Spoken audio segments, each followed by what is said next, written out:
On day 14, I was about 550 miles into my adventure. Even though I was well past the halfway point, I could not imagine how I could possibly finish this. Mentally and physically, I was completely exhausted. My feet were so messed up and swollen that I decided to cut open the shoes. After endless hours through the middle of nowhere, I reached Anderson Crossing. It was 105 Fahrenheit. Nothing too crazy. Nothing beats a Coke.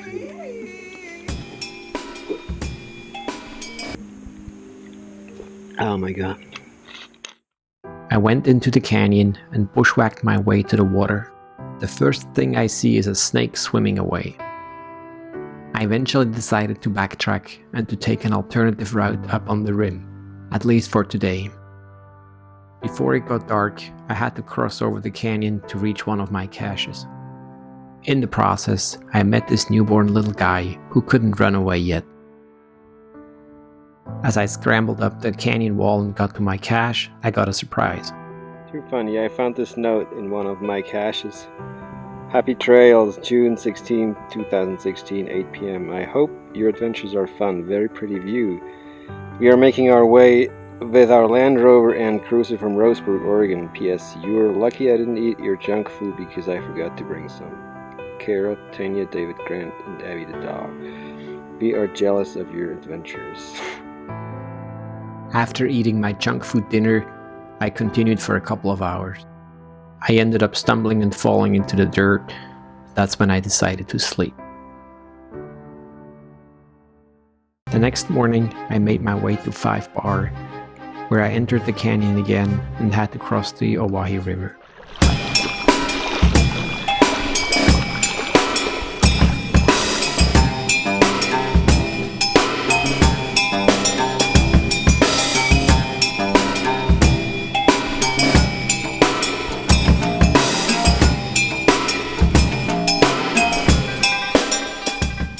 Yesterday I was short of water all day, and now there was water everywhere.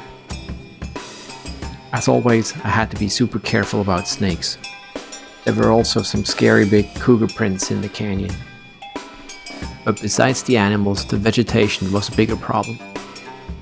Just a little bushwhacking. That's the kind of situation where you just have to dive in. Trust me, this is a real adventure. I'm not sure how deep this gets. I almost lost a shoe.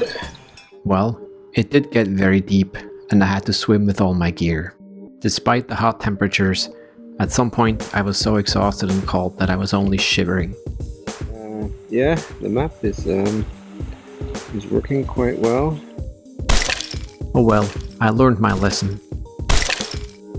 On the other hand, I took it as a good sign that I found the birthday balloon a day before my actual birthday.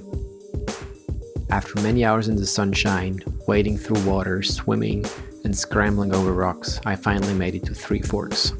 I refueled at Three Forks, took a break, dried the feet, retaped everything. Now I feel absolutely terrible. But at least the views were amazing. To finally finish the day, I found a balloon that said, "Congratulations." I took that as another good sign and went to bed. Good night.